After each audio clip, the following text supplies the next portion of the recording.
Hola! Today on Travelling Fabulously, it's things to do in Lisbon. That's right, more things to do in Lisbon. My top 10 wasn't enough. No, there's so much to do here. So come explore with me on Travelling Fabulously, things to do in Lisbon. It's not just all about eating Portuguese tarts and chicken, you know. You know what I say, whatever you do it fabulously.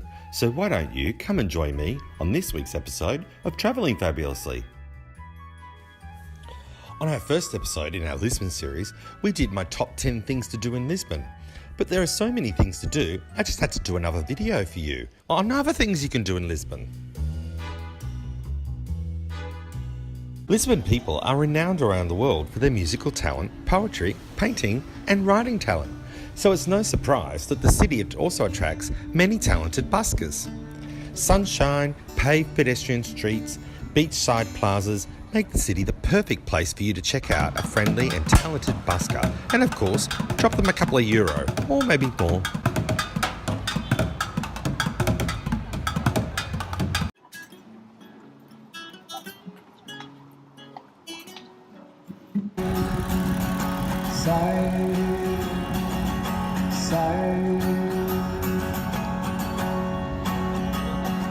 We all try hard to live our lives in harmony, for fear of falling swiftly overboard. The Praça do Comerzio was the location of the Royal Palace in Lisbon until the earthquake in 1755 destroyed it.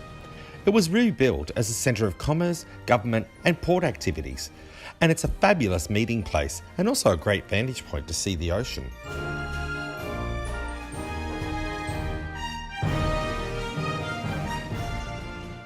I'm out the front of one of the many churches in Lisbon, and you should definitely go and check them out. Churches play a really interesting part in the psyche of Lisbon people, as well as its history.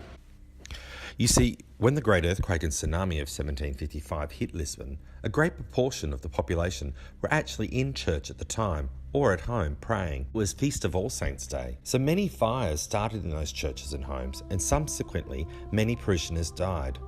This changed the religious beliefs of a lot of people in Lisbon because they thought, well, why were they not protected, the people that were praying? Especially when one of the areas that wasn't destroyed in the fire, earthquake and tsunami, was the Bohemian area. We're about to check out a blackened, burnt out church right in the heart of Lisbon. Very interesting. Let's have a look.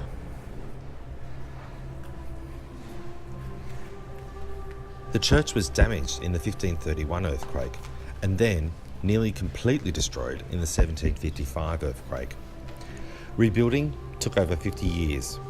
Then, in 1959, there was another devastating fire which killed 2 firefighters trying to save the church. It then reopened in 1994, but with its blackened walls and paintings still in place to serve as a reminder of the devastation that had happened in the past, it's now not just a church but also a national monument.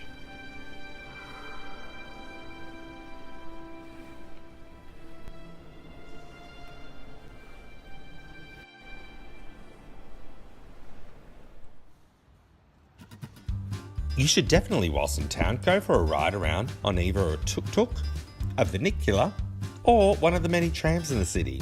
It's too much fun. And so fabulous.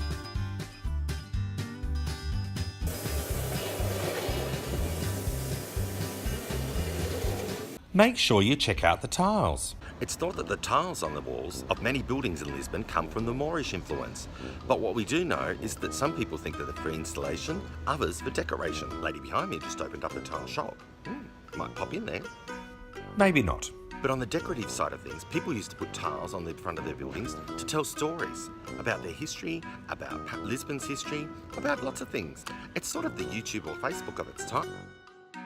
For something a little different, why don't you check out the Lisbon Rubber Duck store in the Piazza neighbourhood?